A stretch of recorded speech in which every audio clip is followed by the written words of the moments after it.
শুভ সন্ধ্যা সবাইকে। আজ 25 ডিসেম্বর বুধবার। আজকের সন্ধ্যার বিশেষ বিশেষ খবর হলো, বাজপেয়ীর জন্মশতবার্ষিকীতে শ্রীভূমির শম্ভুসাগর উদ্যান পুনরায় উদ্বোধন মন্ত্রী কৃষ্ণেন্দুর। মন্ত্রী কৌশিককে সংবর্ধনা, পুর নিগমে একজন প্রতিনিধি চাইল মারোয়ারি সম্মেলন। মেহেরপুর ডাম্পিং গ্রাউন্ডের পরিবেশ নিয়ে উদ্বেগ বিধায়ক দীপায়নের। আলফা কি বেআইনি সংগঠন, স্থিতি স্পষ্ট করতে ট্রাইব্যুনাল, গুরুত্বপূর্ণ পদক্ষেপ কেন্দ্রীয় স্বরাষ্ট্র মন্ত্রকের। 8 জানুয়ারি এক দেশ এক ফুটের বৈঠক। এনটিএর উপর নেই ভরসা, সুষ্ঠুভাবে এন্ট্রান্স আয়োজনে কোঅর্ডিনেশন কমিটি। প্রশ্নপত্র ফাঁস রুখা, পরীক্ষা কেন্দ্র সুরক্ষিত রাখার দায়িত্ব। ভোটের হার নিয়ে কংগ্রেসের অভিযোগ খারিজ করল নির্বাচন কমিশন। কংগ্রেসের আমলে স্বজন পোষণ ছিল, এখন উপযুক্তরাই সরকারি সুবিধা পাচ্ছেন, বললেন মন্ত্রী কৌশিক। লক্ষ্মীপুরে 415 জনকে এসেনশিয়াল হাউস হোল্ড কিটস বন্টন।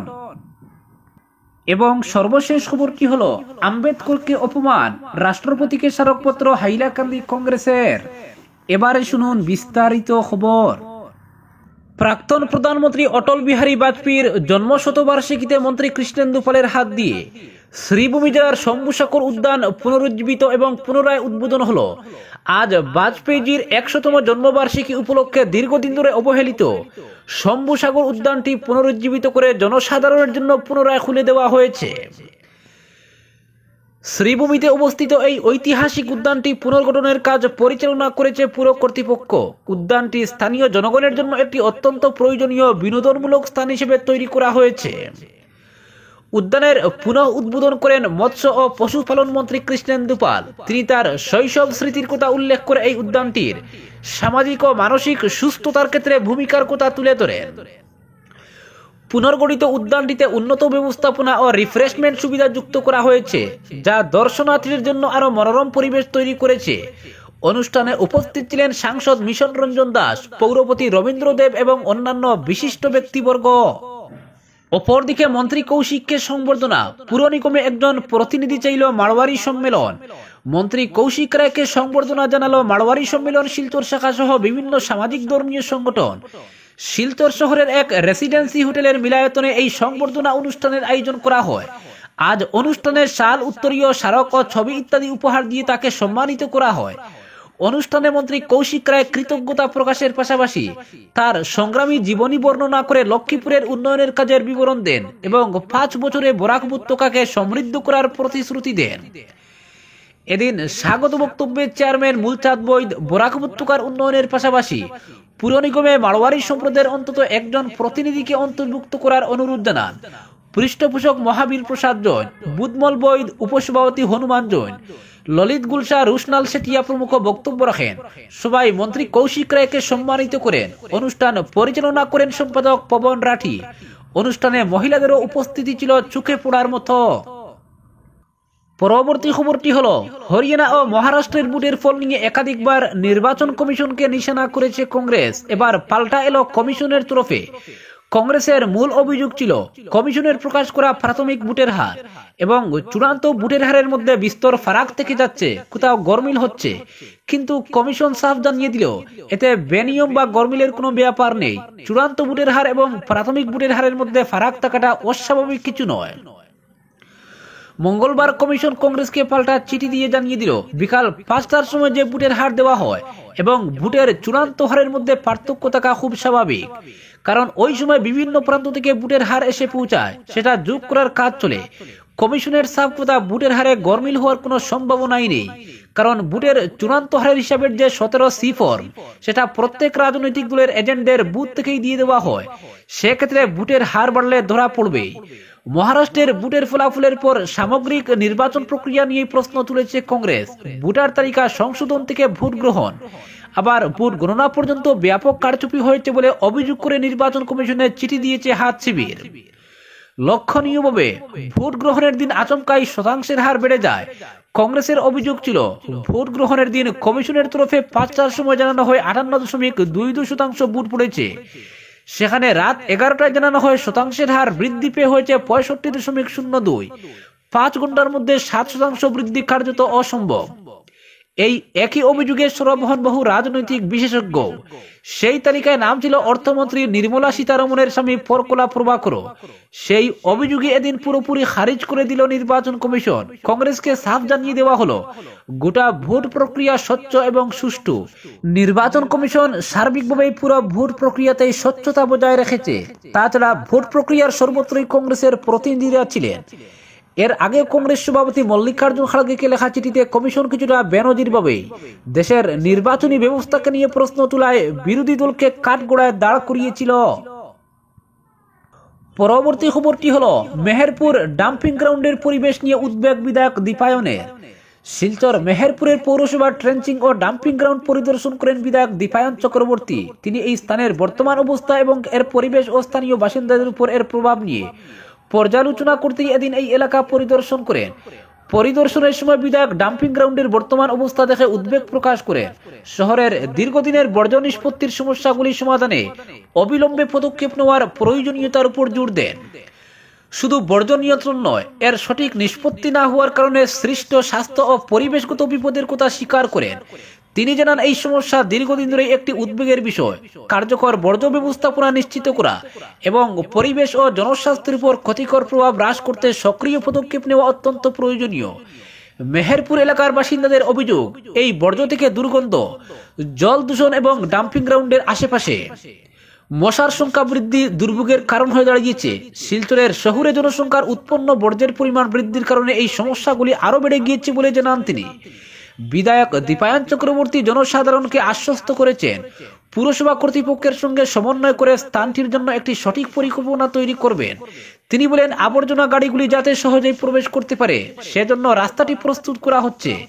যেহেতু এখানে কোনো সীমানা নির্ধারণ করা ছিল না, তাই এই সমস্যাটি সমাধানের উদ্যোগ নিয়েছিলেন। বর্তমানে 80% কাজ সম্পন্ন হয়েছে। কাছাড় জেলার তৎকালীন ডেপুটি কমিশনার কীর্তি জল্লির সময় তিনি ডিব্রুগড় ভ্রমণ করেছিলেন, যার ফলে এখানে একটি মেশিন স্থাপন করা সম্ভব হয়েছে। এই মেশিনটির মাধ্যমে এখন বর্জ্য পুনর্ব্যবহার আরো কার্যকর হবে। দুটি অতিরিক্ত প্রকল্প পরিকল্পনাধীন রয়েছে বলে জানান তিনি, যার মধ্যে দুটি নতুন মেশিন স্থাপন করা হবে। একটি মেশিন পুরনো বর্জ্য প্রক্রিয়াকরণ করবে এবং অপরটি দৈনন্দিন বর্জ্য পরিচালনা করবে। একটি প্ল্যান্টে প্রতিদিন 200 টন বর্জ্য প্রক্রিয়াকরণ করতে পারবে। এছাড়াও প্রায় 2 লক্ষ টন পুরনো বর্জ্য আরেকটি মেশিনের মাধ্যমে প্রক্রিয়াকরণ করা হবে। এই প্রকল্পের জন্য ডোনার মন্ত্রক 15 কোটি টাকা মঞ্জুর করেছে। এই উদ্যোগের মাধ্যমে সার উৎপাদন সম্ভব হবে, যা বাগান, কয়লা কারখানা এবং সিমেন্ট কারখানায় ব্যবহার করা যাবে। সরকার এই বর্জ্য প্রক্রিয়াকরণ এবং বিক্রির জন্য কাজ করছে। এই এলাকাকে আগামী 3 বছরের মধ্যে একটি পার্কে রূপান্তরিত করার পরিকল্পনাও রয়েছে। পরবর্তী খবরটি হলো, এক দেশ এক ভোট সংক্রান্ত বিষয় নিয়ে যৌথ সংসদীয় কমিটির বৈঠক বসতে চলেছে আগামী 8 জানুয়ারি। এই আইন প্রণয়নের লক্ষ্যে দুটি বিল লোকসভায় পেশ করেছে শাসক দল। বিল দুটির খসড়া নিয়ে যৌথ সংসদীয় কমিটির প্রথম যে বৈঠকটি নতুন বছরের শুরুতে হতে চলেছে, সেই কমিটির মাথায় রয়েছেন রাজস্থানের পালি লোকসভা কেন্দ্রের বিজেপি সাংসদ তথা প্রাক্তন কেন্দ্রীয় মন্ত্রী প্রেম প্রকাশ চৌধুরী। তাকে ওই কমিটির চেয়ারম্যান করা হয়েছে। সাধারণভাবে যৌথ কমিটির সদস্য সংখ্যা 31 থাকলেও এক্ষেত্রে তা বাড়িয়ে করা হয়েছে 39। লোকসভা ও রাজ্যসভা মিলিয়ে কমিটিতে এনডিএর 22, বিরোধী ইন্ডিয়া জোটের 15, ওয়াইএসআর কংগ্রেস ও বিজেডির একজন করে সাংসদ রয়েছেন। কমিটিতে উল্লেখযোগ্যদের মধ্যে রয়েছেন কংগ্রেস সাংসদ প্রিয়াঙ্কা গান্ধী বদ্রা, বিজেপি সাংসদ তথা প্রাক্তন কেন্দ্রীয় মন্ত্রী অনুরাগ ঠাকুর, বিজেপি সাংসদ বাসুরী স্বরাজ। যেহেতু এটি সংবিধান সংশোধনী সংক্রান্ত বিল, তাই কমিটিতে যত বেশি সম্ভব দলের সাংসদদের স্থান দেওয়া হয়েছে, যাতে সব পক্ষের মতামত উঠে আসে। যে 8 সদস্য বাড়ানো হয়েছে, তার মধ্যে সরকার ও বিরোধী শিবিরের 4 জন করে রয়েছেন। সদ্য সমাপ্ত শীতকালীন অধিবেশনে এক দেশ এক ভোট বিল পেশ করার পর তার পক্ষে 269টি ভোট পড়ে, বিপক্ষে পড়ে 198টি ভোট। এই বিলের প্রতিবাদে সোচ্চার হয় বিরোধীরা। এরপরই বিলটি যৌথ সংসদীয় কমিটিতে পাঠানোর আশ্বাস দিয়েছিলেন কেন্দ্রীয় স্বরাষ্ট্রমন্ত্রী অমিত শাহ। জানা গিয়েছে, প্রধানমন্ত্রী নরেন্দ্র মোদীও চাইছেন বিলটি নিয়ে শাসক বিরোধী নির্বিশেষে বিস্তারিত আলোচনা হোক। কমিটিকে 90 দিনের মধ্যে এই বিলটি নিয়ে বিস্তারিত পর্যালোচনা করে রিপোর্ট জমা দিতে হবে। তবে প্রয়োজনে কমিটির মেয়াদ 90 দিনের থেকে বাড়ানো হতে পারে। এই বিল আগামী দিনে পাশ হয়ে আইনে পরিণত হলে 2034 সালে লোকসভা ও প্রত্যেকটি রাজ্যের বিধানসভা নির্বাচন একই সঙ্গে হবে। এই পরিস্থিতিতে বিজেপি সাংসদ প্রেম প্রকাশ চৌধুরীকে মাথায় রেখে যে কমিটি গঠিত হয়েছে সেখানে বিলটি নিয়ে আলোচনা শুরু হতে চলেছে, যেদিকে বিশেষ নজর থাকবে রাজনৈতিক মহলের। পরবর্তী খবরটি হলো এনটিএর উপর নেই ভরসা, সুষ্ঠুভাবে এন্ট্রান্স আয়োজনে কোঅর্ডিনেশন কমিটি। ন্যাশনাল টেস্টিং এজেন্সির পর সর্বভারতীয় প্রতিযোগিতামূলক পরীক্ষা আয়োজনের ভরসা রাখল না রাজ্য সরকার। আসামে জেইই, নিট, ইউজিসি নেট, সিআইইটির মতো এন্ট্রান্স টেস্ট সুষ্ঠুভাবে আয়োজনের জন্য এক কোঅর্ডিনেশন কমিটি গঠন করেছে শিক্ষা বিভাগ। সরকার, পুলিশ, গোয়েন্দা সংস্থা, এনটিএ সহ বিভিন্ন সংস্থার প্রতিনিধিদের রাখা হয়েছে কোঅর্ডিনেশন কমিটিতে। গত 23 ডিসেম্বর উচ্চ শিক্ষা বিভাগ থেকে সেই কমিটি গঠন করা হয়েছে। ন্যাশনাল এলিজিবিলিটি কাম এন্ট্রান্স টেস্ট অর্থাৎ নিট আয়োজনে দেশজুড়ে অনিয়মের খবর প্রকাশ্যে এসেছিল কিছুদিন আগে। প্রশ্নপত্র ফাঁস থেকে শুরু করে ফলাফলে অসঙ্গতি কিছুই বাদ যায়নি। রাজধানী দিল্লি সহ দেশের বিভিন্ন স্থানে ব্যাপক আন্দোলনও হয়েছিল নিটের ফলাফল নিয়ে। আদালতে মামলা অবধি হয়েছে। এর জন্য দায়ী করা হয়েছিল পরীক্ষা সুষ্ঠুভাবে আয়োজনে ন্যাশনাল টেস্টিং এজেন্সি অর্থাৎ এনটিএর ব্যর্থতাকে। সারা দেশের সঙ্গে আসামেও কলেজে ভর্তির জন্য সিইউইটি আয়োজনের দায়িত্বে ছিল ন্যাশনাল টেস্টিং এজেন্সি, কিন্তু সিইউইটি আয়োজনেও ব্যাপক গন্ডগোল হয় বিভিন্ন স্থানে। কোথাও পরীক্ষা কেন্দ্র নেই, কোথাও আবার প্রশ্নপত্রে অসঙ্গতি। তাই ন্যাশনাল টেস্টিং এজেন্সির এন্ট্রান্স পরীক্ষা আয়োজন নিয়ে সতর্ক হল রাজ্যের শিক্ষা বিভাগ। বিভিন্ন এন্ট্রান্স পরীক্ষা যাতে সুসম্পন্ন হয় সেজন্য উচ্চ শিক্ষা বিভাগ রাজ্য স্তরের এক কোঅর্ডিনেশন কমিটি গঠন করে দিয়েছে। সর্বভারতীয় এন্ট্রান্স পরীক্ষাগুলি আসামে সুষ্ঠু, অবাধ এবং নিরাপদে সম্পন্নই করা হবে কমিটির দায়িত্ব। উচ্চ শিক্ষা বিভাগের সচিব মধুসূদন দাসকে নোডাল অফিসার করে গঠিত কমিটিতে রাখা হয়েছে। রাজ্য পুলিশের প্রতিনিধি, এনটিএর মনোনীত নোডাল অফিসার, এসআইবির অফিসারকে। তাছাড়া কমিটি চাইলে অন্য কোনো বিভাগের প্রতিনিধিও নিতে পারবে কোঅর্ডিনেশন কমিটিতে। রাজ্যের মুখ্য সচিব, পুলিশ প্রধান এবং এনডিআর ডিজির মধ্যে এক হটলাইন স্থাপন করা হবে কোঅর্ডিনেশন কমিটির দায়িত্ব। তাছাড়া প্রশ্নপত্র ফাঁস রুখতে এক সুসংহত কৌশল প্রস্তুত করতে হবে কমিটিকে। তবে জেলা ও রাজ্য প্রশাসনের সাহায্য নিয়ে প্রশ্নপত্র ও ওএমআর শিট নিরাপদে রাখার দায়িত্ব থাকবে এনটিএর। প্রতিটি পরীক্ষা কেন্দ্র তৃতীয় পক্ষের মাধ্যমে পরীক্ষার ব্যবস্থা করতে হবে। এনআইসির এবং এনটিএর টিমকে পুনরায় খতিয়ে দেখতে হবে পরীক্ষা কেন্দ্রের সুরক্ষা। সব পরীক্ষা কেন্দ্রে সিসিটিভির ব্যবস্থা থাকবে এবং জেলা সদরে রাখতে হবে সিসিটিভি মনিটরিং ব্যবস্থা। এনটিএ এবং জেলা প্রশাসনের প্রতিনিধিরা মনিটরিং করবেন। JEE, NEET, UGC NET, CUET ইত্যাদি পরীক্ষার জন্য পৃথক কৌশল রচনা করতে হবে কমিটিকে। তাছাড়া জেলা স্তরে এক কমিটিও গঠন করতে হবে যাতে পরীক্ষা সুষ্ঠুভাবে সম্পন্ন করা সম্ভব হয়। আজকের বিশেষ সংবাদ এখানেই সমাপ্ত।